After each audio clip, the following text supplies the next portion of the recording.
All right. Good morning, good afternoon, depending on where you're at. We appreciate you taking the time to join us. I am Deon Gordon.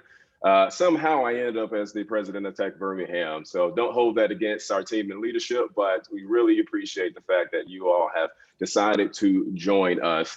If you have been on this call with us, we have talked about all of the great things in Birmingham, from food to our appreciation of Outcast, which, obviously from Atlanta, but there's an Atlanta connection that we're going to talk to you about later on as well with our friends at DC Blox. But first things first, we want to make sure you know how much we appreciate you taking the time to join us. And so the idea behind Tech Tuesday, of course, is to give you all a community gathering space where we can have actionable ideas and discussions. There's a networking component as well. We miss seeing you all in person, but hopefully in 2021, we'll be able to do that again.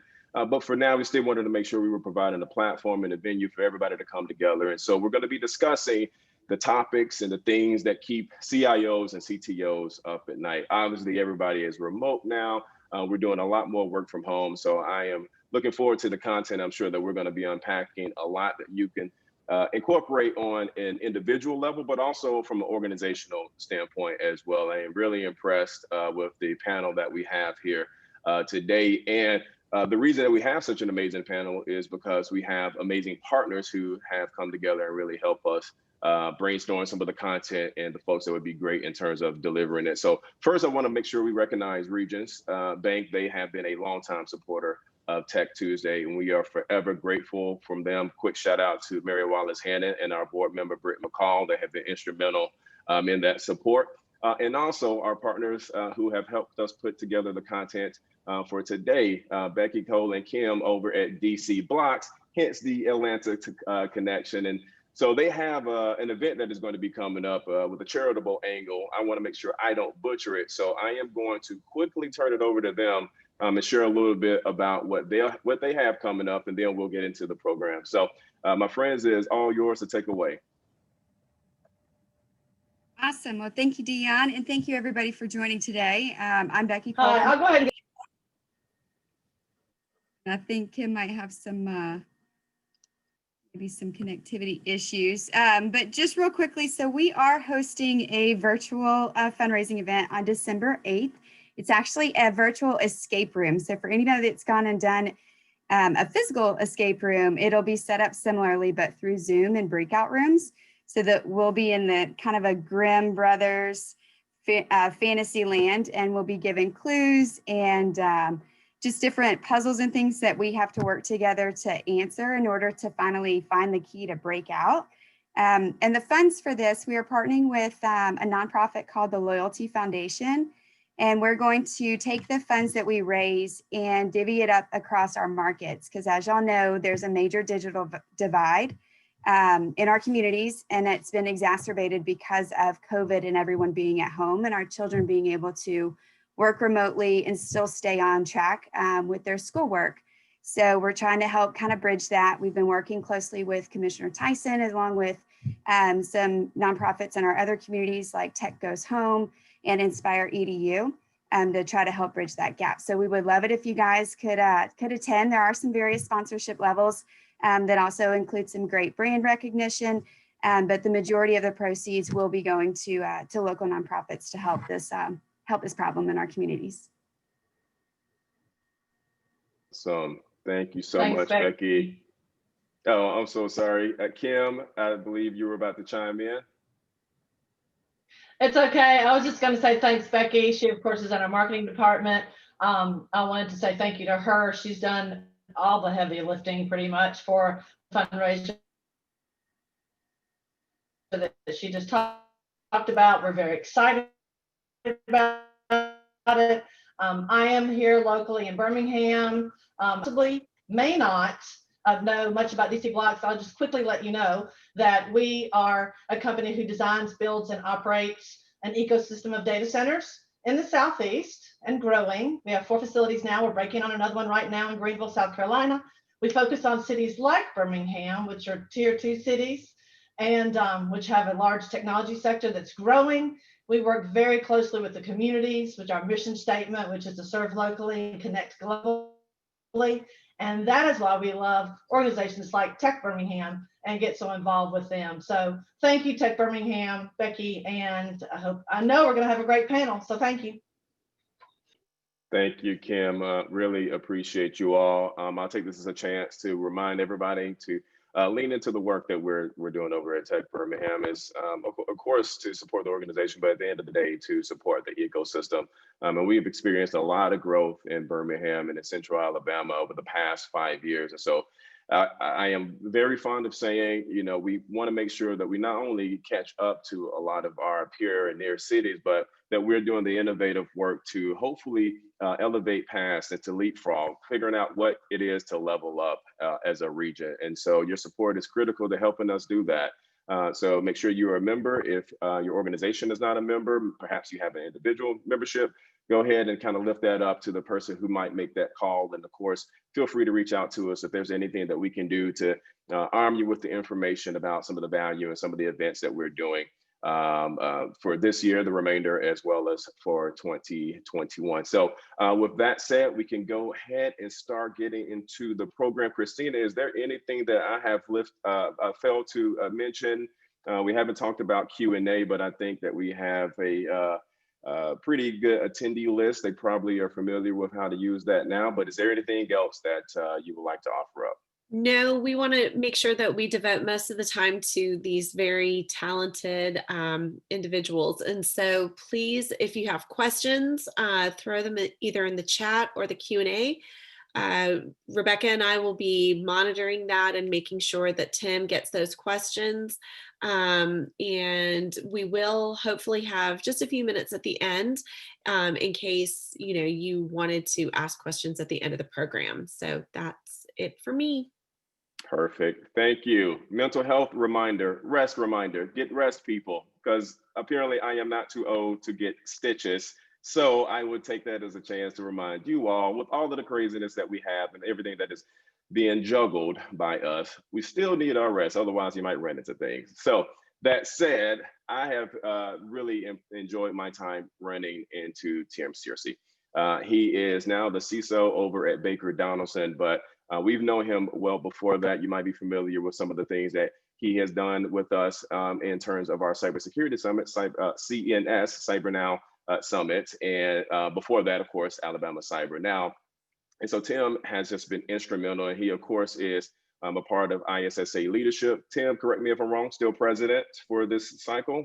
Yep. Absolutely. So obviously, he comes with a wealth of knowledge when as it relates to cybersecurity, as it relates to our entire ecosystem, quite honestly. And so I cannot think of a better moderator. He did a wonderful job at the last CNS event. And that's the problem when you really knock things out of the park, people continue to come to you to do that. And so with that said, I'm grateful for Tim and the fact that he agreed to do this. So I will turn it over to him and let him set the stage and introduce our panelists.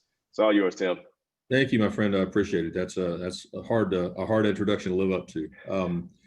It's always a pleasure for me to be involved with Tech Birmingham and their initiatives. I think it's a wonderful organization that brings a lot of value to the city. And so again, my pleasure and privilege to be involved with you guys and with this event.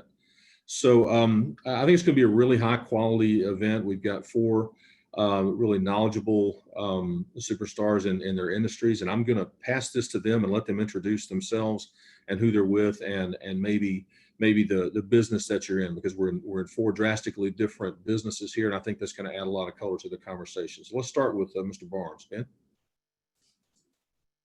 you're on mute, Ben. That helps. Sorry about that. So hi, I'm Ben Barnes. I'm VP of IT Services here at McLeod Software. We produce software for the transportation industry throughout the country and in Canada, and just glad to be here and part of the panel. Wonderful. Let's move to Ms. Blair. LaTesha. Hello, everybody.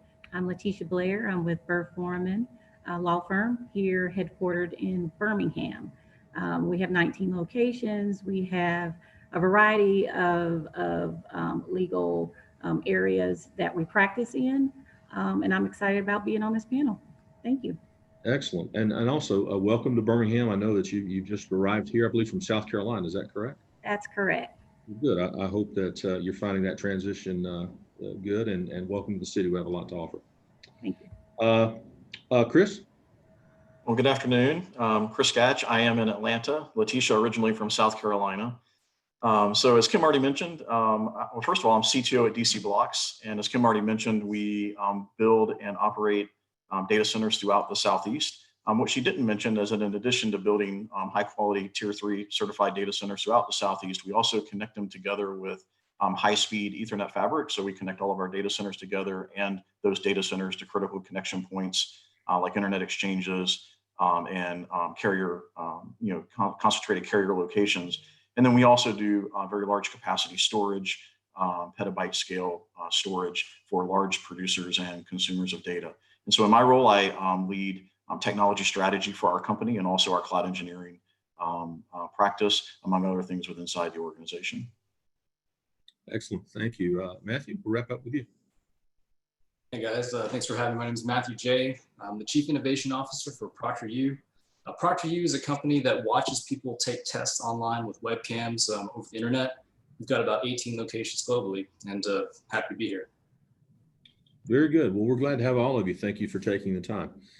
So the title of this panel discussion is "What Keeps You Up at Night," which is the golden question that tech leaders, whether you're security or senior leaders or what have you, they get all the time. And what I wanted to do is dig a little deeper than that, because in the times that we're in, there's a lot that keeps everybody up at night. And so I wanted to focus in on 2 or 3 major topics and maybe drill a little deeper into the things that we worry about, and the things that do create, how do you react to change and things of that nature. So I want to start with everybody's favorite topic, COVID and COVID response. So I guess the first question would be, in your businesses, what immediate adjustments did you have to make, and what were some of the unexpected challenges that you ran into? And Chris, let's start with you. Well, thank you. Interestingly enough, COVID, we weren't sure at the beginning. I think like a lot of people, and some of the impacts on our business were to some degree unexpected. Probably the biggest thing is that COVID has really increased the focus on critical infrastructure. And so if anything, I think in our industry, we've seen steady to increased demand for our services. And certainly, as I said, for organizations that were already in the, had responsibility for maintaining their own infrastructure, it has really brought into light the full span of complexity that goes into managing critical infrastructure, not only on the sunny days, but in scenarios like we're currently experiencing with a pandemic and other kinds of critical situations that can come up and impact your ability to maintain reliability and performance. So, that's the first thing. It's just an increased focus on critical infrastructure overall. We saw a lot of changes in procurement cycles. Of course, we had some customers that were very heavily impacted by this. And then we had other customers in negative ways. And then we had other customers for whom this was a very large demand generating event. I'm sure, like Matthew, what he saw in his business, there were, for every company that had a negative, there were some that had a positive, and then there were some that just took advantage of the downturn and the quarantine, so to speak, to really focus on projects like migrating and upgrades and things of that nature that they could do while their systems weren't in the traditional under the traditional demand that they were pre-COVID. A lot of patience. I think we've all had to experience that. We've had, again, we're all having to learn to go with the go with the flow and take the punches as they come.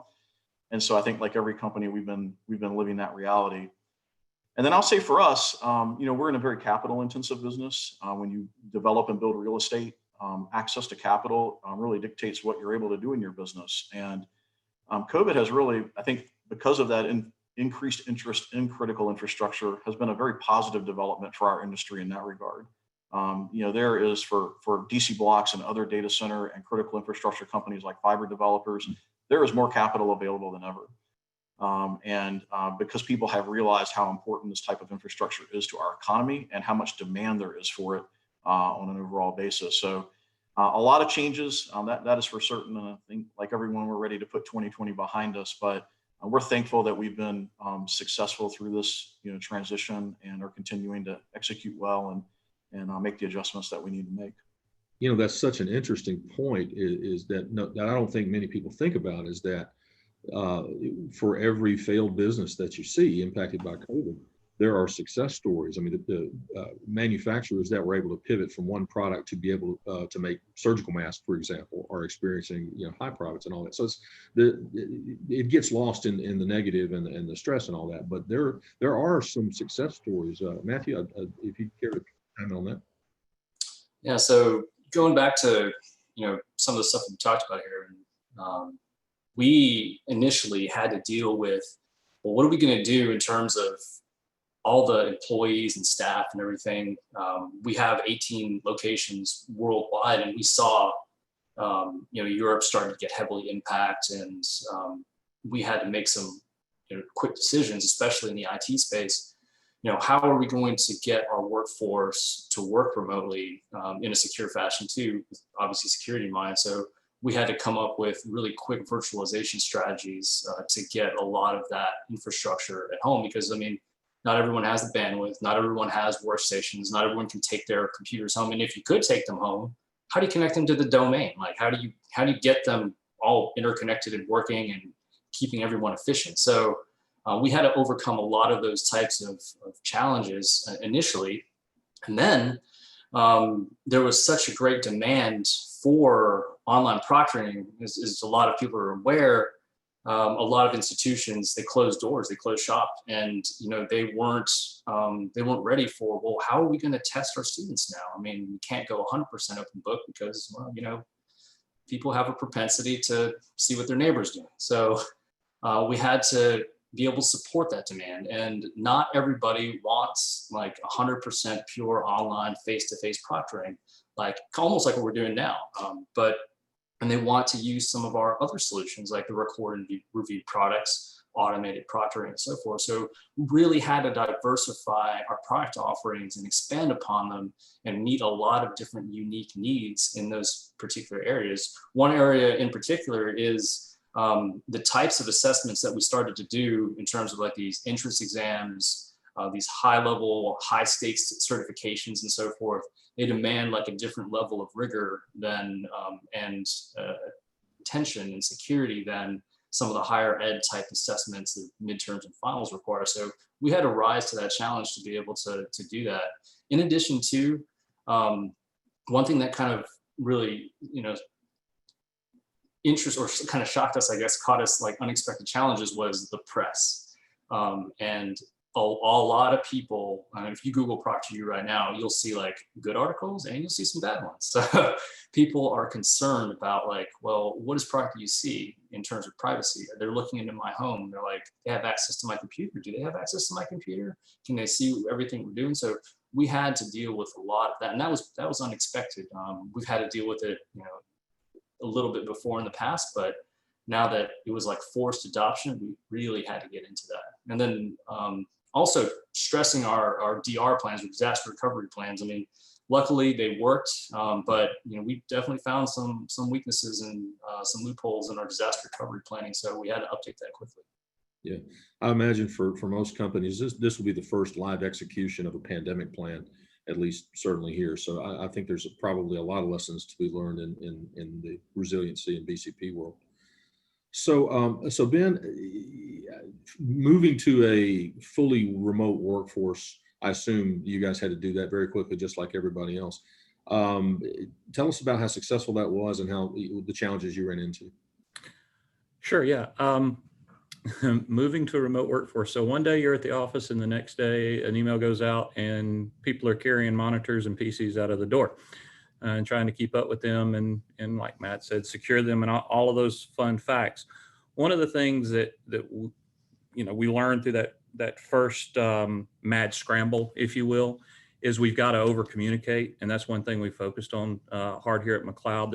There's no copier that everybody collects at, or coffee machine or water fountain or break room. So putting in tool sets to make that happen. Now, sure, you know, we've all used Zoom up until that point, or Teams or Hangouts or Slack, and there's all kind of communication tools, but we weren't forced to use them, right?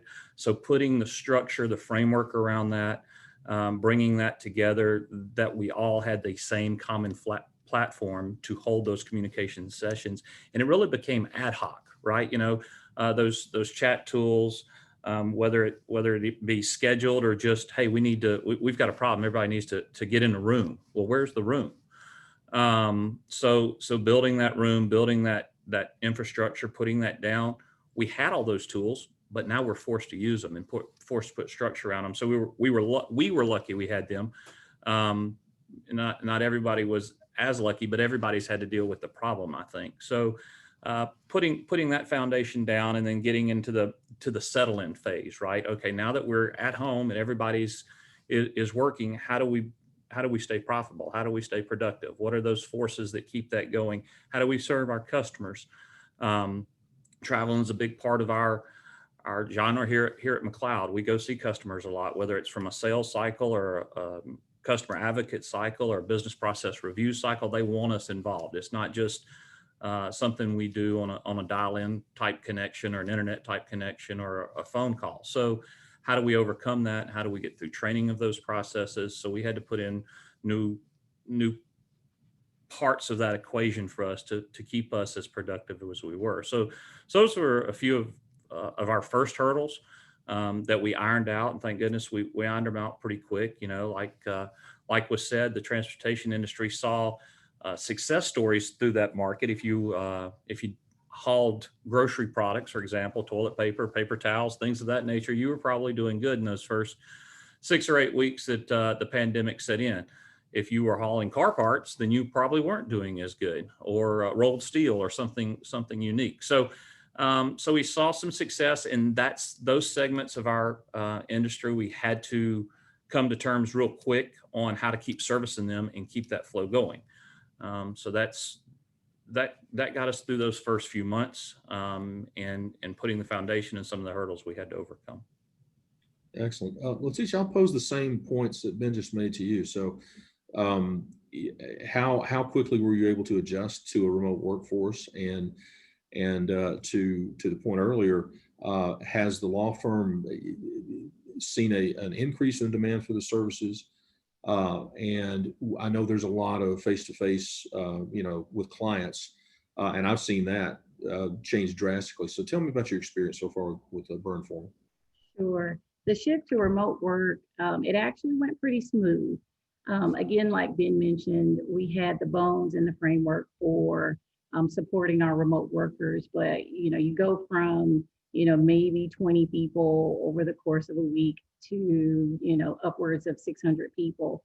And so I took the opportunity and the time to engage a partner that could come in and do a thorough assessment of our citrus farm and take a look at our VPN solution and make sure that we could support all of the attorneys and the potential support staff that would, at some point be working from home. So, law firms are considered essential.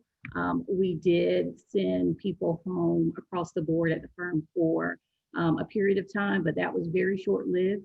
And so we actually still had our doors open and a lot of people in the office, but we did see a huge uptick in our attorneys and our support staff working from home.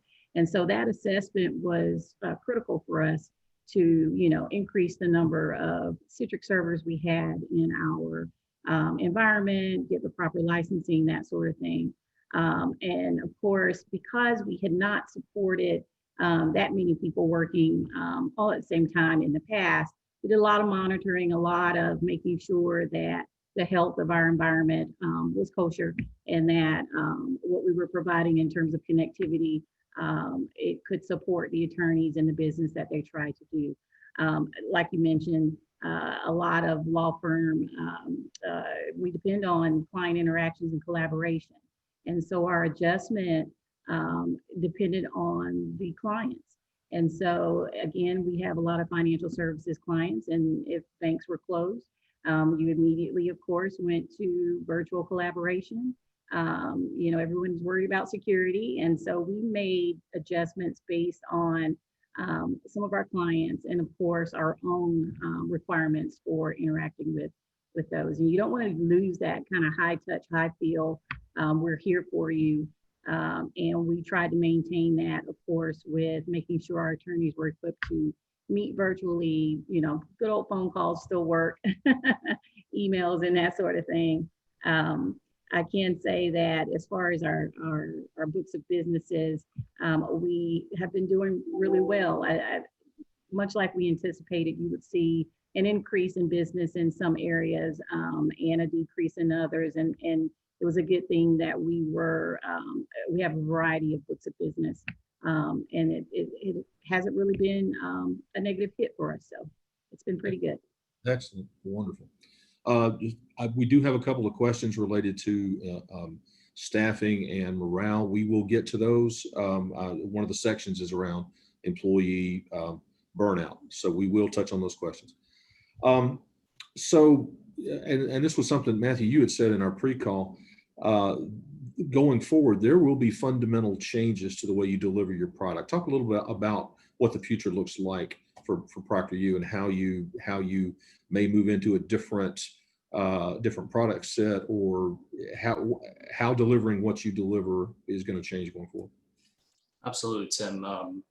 Proctor U, due to the COVID and a lot of other kind of types of assessments have reached us. So prior to COVID, I would say that our higher education to professional testing mix was probably 70% higher education, 30% professional testing. And now I would say it is pretty balanced between higher education, professional testing, which I'm talking about.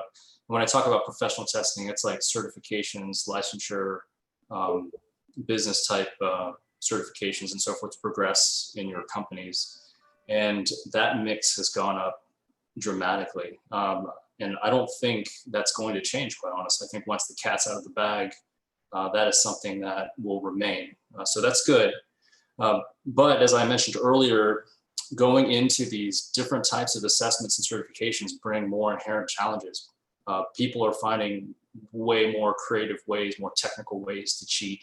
And we've had to increase and kind of stay up with all those types of methods as they've come out. And, going back to some of the challenges like the PR pieces, right?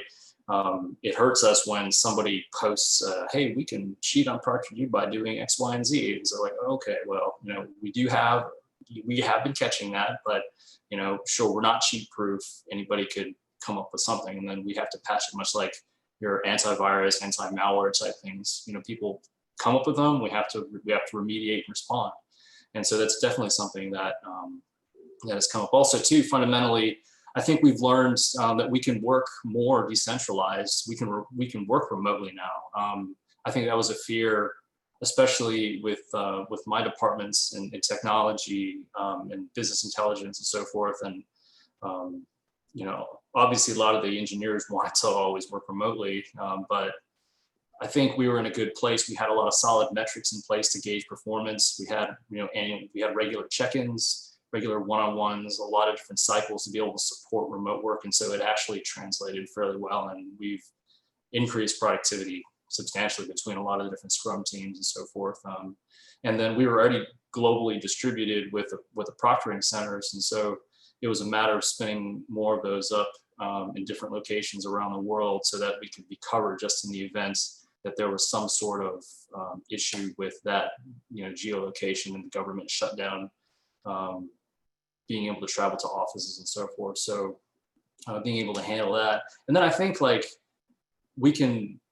I think the future of real estate will be impacted too, because I think now we've shown that we can work in smaller office footprints and we don't need a lot of the big offices that we have and so forth. So that's going to be interesting to see how that's going to play out. And then I heard someone talking about, I think it was Ben talking about sales. I mean, we're winning a ton of business and we've cut travel down almost nothing. So we had a huge travel budget when it came to sales and conferences and so forth. So it's quite interesting. Let me expand on that and just get maybe some brief comments. LaTesha, do you see a return back to the old normal, or do you see remote work at the level or close to the level where it is now being the norm going forward? I think that's the normal. Again, like Matt mentioned, Sometimes you just don't know what you don't know. And so a lot of times you feel, you know, it's necessary to be in the office. You may offer that, you know, the services, we can work from home, we have remote capabilities, but a lot of people prior to COVID didn't take the bait. And, you know, when it was forced upon the firm as a whole, we made the transition and people found that, hey, this is comfortable, it's doable. I can be more productive. People are connected and collaborating, and you didn't really see a drop in your work.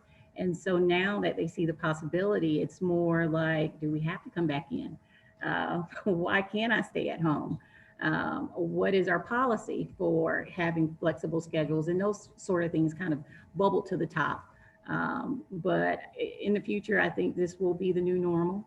And we are making our adjustments in all of our areas, in all of our departments. You know, usually when you think remote work, you would typically think IT. IT people can do work from anywhere.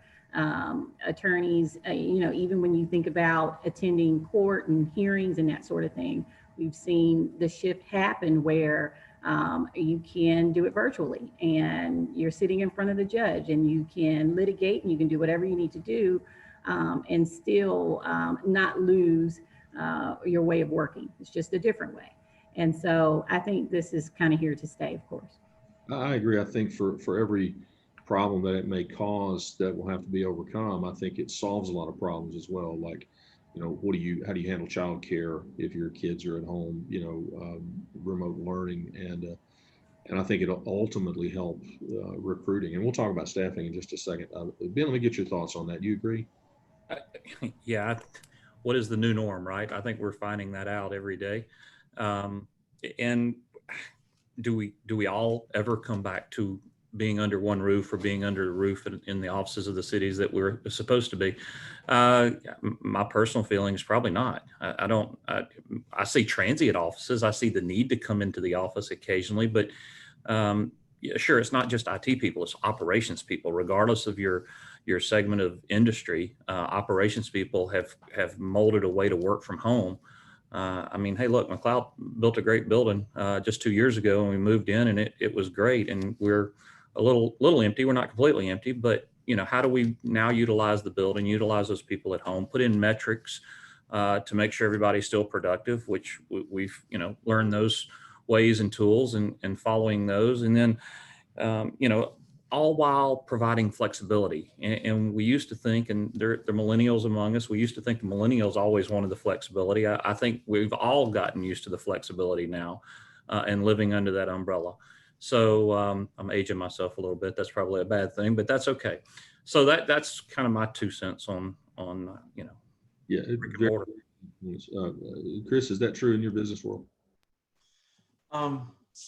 Yeah, you know, it'll be interesting to see what happens. I mean, I agree with everything that was said. I also know that we're inherently social creatures, and you know, some of the things I think the things will rebound a lot. You know, not all the way back like they were, but because of that social nature of individuals, I think that it's not going to just be, people are going to stay virtual, and yes, there will be more work at home, but I don't know about you guys, but I'm looking forward to things being a little bit more like they were. And, you know, I think of some things that are so different and in bad ways in COVID world, which is like new employees. And what does it mean to join a company when you've joined entirely virtual? And so many of the people that you work with, you really haven't had personal, you know, in present interactions with. Because it's one thing when I work with a bunch of people I already know and we all go virtual for a while, you have this human connection that is so hard to create when you're just purely virtual and coming in that way. And so I'm a little less on the camp that, things are just going to stay this way. I think they will rebound a lot, but I don't discount the fact that products and capabilities are being built right now, like virtual testing. I think that kind of stuff is going to stick around as a fabric. But I also think people are ready to get back out of their houses and will be glad to get to an office a little bit. I agree. In my situation, the lockdown started on like my first week here, and my team is in different cities. I have not met anybody on my team, and I've been here almost a year. So I do miss that. Yeah, and so I think for And I think, LaTesha, you may see some of that in a new job, that it may take you a long time to meet the people that you work with. So, all right, I'm going to move away from COVID a little bit. I had a couple of questions on risk, but I think we answered a number of those questions. In the interest of time, I want to move to the next thing, which is burnout and staffing and morale. We've had a couple of questions from the crowd, so let me just go to those real quick. How do you boost morale when you can't gather in person and Zoom is getting real monotonous for employees? I would add that Teams or WebEx or any other of your virtual platforms get monotonous. So what are the things that you personally and your companies are doing to make sure that employee morale stays at if not high, at least at a reasonable level? Chris, let me start with you on that. Well, to your point, some of the things we're doing that I'm sure, like you guys are, we are just creating a lot more virtual opportunities to gather, and some of them do get a little repetitive. I'll admit, and like you said, I don't know, the family squares format is difficult for us all, but we, like a lot of you, we're doing regular get-togethers online. We actually do a morning coffee twice a week, a drinks on Friday kind of a thing, where we just get people together and really don't have an agenda most of the time. We're doing a virtual Thanksgiving.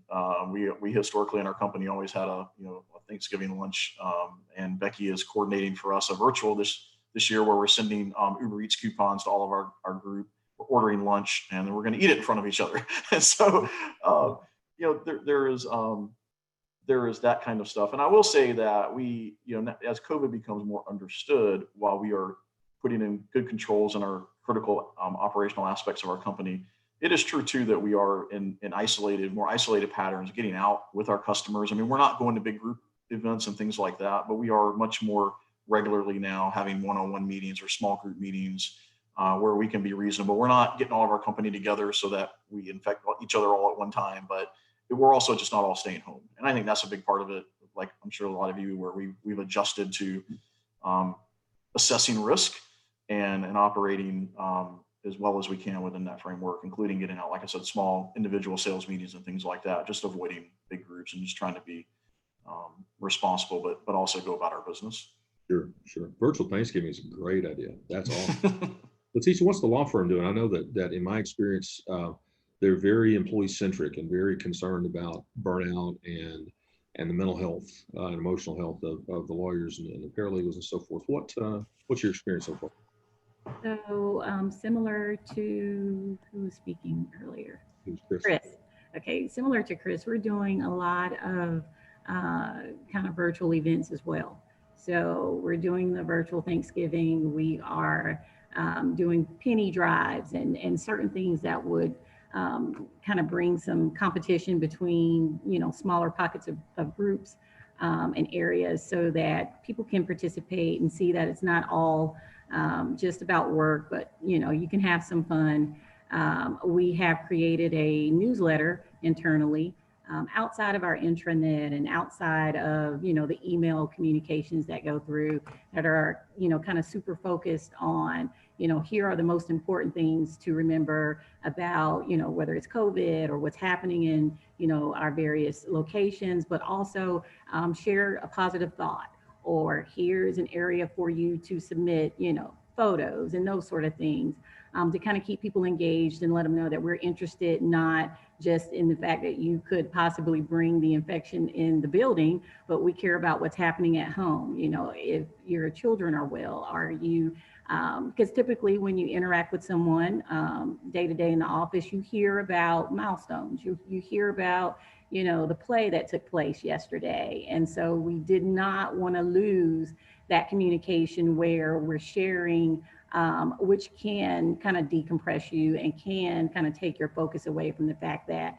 in this moment when we're talking, we're not focused on the virus, we're focused on, I just had a child that graduated. And so we have that level of communication happening where, again, with the newsletter, people are involved, and we are recognizing employees for, and we did in the past, we recognized them for things that they were doing, but we try to keep that going and to the forefront per location and kind of firm-wide.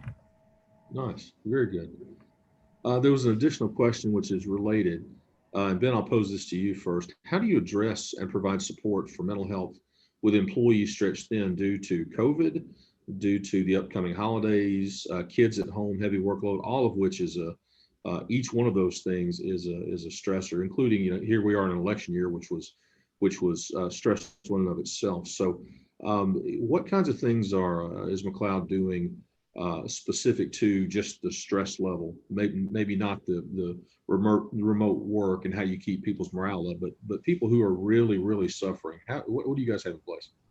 So yeah, we're our PTO days are building, right? People, you can't travel a lot, so that's mounding, and overcoming some of that is just, it goes back to some compassion. And our HR director is listening here, and she's done a lot of great things for our company from a standpoint of some of the things LaTesha said, Matt said, and have a Halloween costume, but true mental health, you need sunshine, you need vitamin D. We need to encourage, and we do encourage. If you can take a meeting sitting on your porch, put the pen down and walk out of the office that doesn't have any windows in your basement, and step outside and go for a walk at lunch, right? For the people who work out, well, you may not be able to go to the gym, but put in some encouragement on, taking a run in the afternoon, playing with the kids in the yard. And a lot of that goes back to when I spoke earlier, was over communication.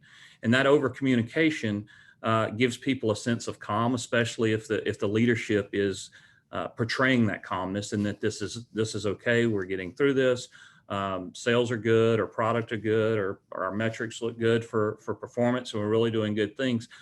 Spinning that positive vibe, making sure we as leaders stress that positive vibe and stay on top of it as much as we can. Now, the other thing is to listen. People will give you small tales and small signs of when burnout is setting in, or the little clues there that we've all seen before and all are familiar with, and then potentially over communicating that on one-on-one, and just seeing it for what it is. Hey, look, we know we've got to be a little more flexible. Kids are at home. The kids being at home may be the bigger stress than the workload. So how can we help out with that? And our HR team has done really good on helping some of our employees that have gotten to a situation where, both parents are home, 3 kids are home, there's only one office. How do they all work? So it's been a challenge, but I think positive vibes and sunlight are the 2 prescriptions that we've recommended the most. Well, I think that works. The thing I'm most excited about today is looking out this window and seeing the sun and a blue sky. So I think you're dead on. Matthew, what are your thoughts? Well, first and foremost, I want to give a shout out to my HR team. Like, we have a fantastic HR team, and I can't take credit for all the things that they've done, but they're the ones that really have kind of put everything together and held down the fort. So, a lot of the things that LaTesha and Chris and Ben have touched on, we do. So we have these wellness Wednesdays where we create these webinars. We talk about like best practices and how to like decompress, exercise, relax, diet, all those types of things. We've condensed a lot of our team meetings, and we've kept them like to the point and sweet, and also to encourage kind of like connectivity and keeping everybody in the loop, because there's times when you see a meeting and you're like, well, dang, I wasn't invited to that meeting. Like, I should have been part of that. Like, we encourage people to like audit a meeting or to ask, hey, can I just join that? So you can kind of keep in the loop in other departments to make sure what's going on. We do a lot of team events. So for example, we play like some online game together, like Among Us, which is a funny game where you have these people in this space, and then like all the people on the ship have to do these tasks, and then one person is an imposter. And so you have to find the imposter. And so we play that, and that's pretty fun. We do like the cocktail nights and trivia nights and stuff like that. So we have those things. And then I think one of the major things that we did too is we kind of really enforced everybody to create their own types of like working and contact guidelines. And then I think what Ben and Chris were talking about with communication, ensuring that everybody was understood as to like what those guidelines were. So that like if you try to reach out to Matt past a certain time, if he's not going to respond, like he's unless it's something really important, then how to reach him. And making sure that there is that split between work and home, because you're working from home, it's really difficult to separate the two. Like me personally, when I got home the first couple of months or the first month or so, I was like, oh my gosh, I've like completed everything, like all these tasks are not interrupted. This is incredible. And then you're like, oh, well, man, you know, this is like, oh, okay, same thing, like roll out of bed, go to the office, commute to the office, my 1 minute walk to the office, you know, and coffee, and same monotonous thing. And like, so really being able to establish those guidelines, talk about taking those breaks, taking those walks, like doing those things to kind of break up and create that separation that you have when you went to the office. So, you know, those are just some of the things. Well, that's all of that is really great content, and that was actually a really good lead into my last question. At the leadership level, senior top leadership level, where all of you are, you have not only the concerns of the business and all of the things we've already talked about. How do we pivot quickly? How do we deal with measuring productivity? How do we deal with business resiliency? And then you also have the employees to deal with and all of the concerns about burnout with the employees. So Matthew just gave us great examples of what you're doing. So I want to ask you personally, Ben, what are you doing to keep your own self healthy and encouraged and keep your morale up? Well, I have two kids that run. They're both in some individual type sports, and keeping engaged with them, I think, has kept me mental. It separates work from family time. So in family time, something we've had plenty of, right? I think we've had more meals around the dinner table in 9 months than we've had in 9 years. So I've put my efforts into diving into that family time and making sure I spend quality family time with my wife and two kids. From a personal standpoint, I think that's what you're asking. Yes. Is that is my separation of work versus home. I have found, you know, our office is individual offices, and we're not all here, but there are some of us that do come to the office. I found by my commute's 5 minutes instead of 1. By making that 5-minute transition, I switch on and switch off a lot more than I would at home. I'm personally not a real good work at home person because we have one office. There are 2 adults in the house. I drew short straw. I didn't get the office. So that's kind of how I do it. Okay. LaTesha, what about you? So I just try to focus on some of my interests. I love animals, and I have a little dog. And so, who started gaining the COVID weight with me. And so I started making sure that I was moving around a lot, you know, much like Matt said, you know, you kind of have this routine going. And especially for IT professionals, you can get in front of a computer and never get off. You're on call 24/7, so you're always connected in some form. And the thing that I love the most, of course, your family, my animals. I will make sure that during those times I'm up and away, doing something active with those people that you can be around, and you're not worried about the mask because you have your family in the home. You know, we can take those walks, we can go cycling, we can run around the yard. And then I listen to a lot of audiobooks. And so it gets me away from, you know, actually looking, whether it's a physical book or an iPad of some sort. I just, you know, I have my audiobook and I can listen to that, and that kind of decompresses me. Excellent. Chris, we'll wrap up with you. Well, probably the biggest thing I've done is just mix it up a little bit. I mean, you know, not with lockdown, that was one thing, but post lockdown, you know, I'm not just staying at home all the time. I mean, I just can't do that. And so getting out for, again, select meetings, nothing, you know, no big group formats and things like that, but one-on-one and things of that nature. You know, going and having lunch with one of my team members, or a colleague, a customer, things of that. I've just had to get out. I mean, I at some point it was just, you know, too much being there all the time. So during lockdown, exercise and things like that, stuff with the kids, a lot of great family time and things of that nature. But biggest help recently has just been not having, you know, as monotonous of a routine. Right. Very common thread. Yeah. Good advice for everybody. Break it up if you feel that you're losing your grip. Take the walk. Pick up a guitar. Do whatever it is that you would normally do as a hobby. And I think most companies are encouraging that. They're not saying nose to the grindstone all the time. It's I think that at least the people that I've talked to that work in this industry, the IT industry in general, are saying that the companies are really being flexible with your work style, right, and doing the things that you need to do. So I think all of that is really, really good advice. So with that, let me open it up to the crowd real quickly. We've got about 5 minutes. If there are any other questions from the crowd, we'll give everybody about 30 seconds to let us know.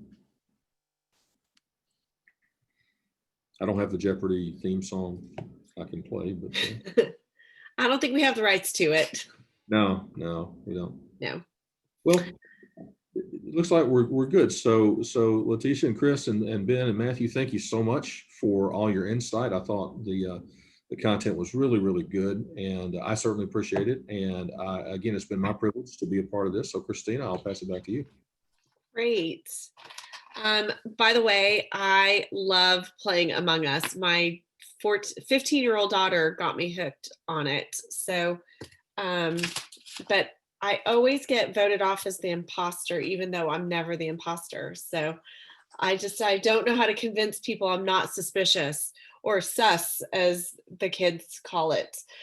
But thank you all for participating today. This was amazing, just to hear, just your thoughts. And I know that, some of the folks that we have viewing, they may be a little bit removed from, being able to have access to talk to those CIOs of their companies or CTOs of their companies. So this is great to hear from you all on, what is keeping you up at night, and that you do have the interest of your staff at heart. So thank you.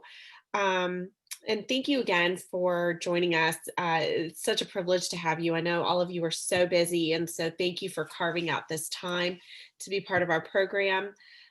Tim, thank you again for always lending a hand, for always being so dedicated to our community and making sure that everybody can be shown in the best possible light. So thank you. And thank you to Kim and Becky for just being a pleasure to, work with, to organize this. I've loved being able to collaborate and, have some of that creative give and take with you all.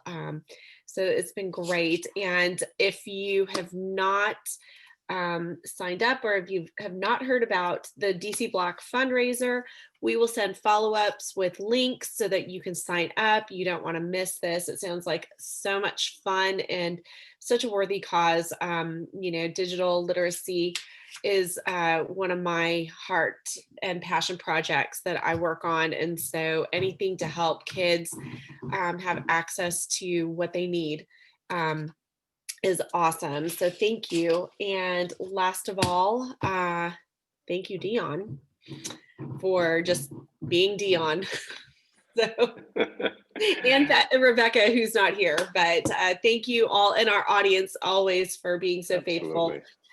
We know that there's a lot of Zoom programs that you could be watching. So we thank you that you've chosen to spend your lunch hour with us. So thanks. Well said. Well said. There is nothing to add to that, unless Ben or Chris, you wanted to tell us your go-to karaoke song, because I did not pick on you all in the beginning, but we can talk a little bit about that offline, maybe. Ben is like, hell no. So that said, we'll just go ahead and say thanks. We'll wrap it up at 12:59 on the dot. And don't forget youtube.com/techbham to view this and all other recordings. Appreciate it. Take care, everybody. Thanks, guys.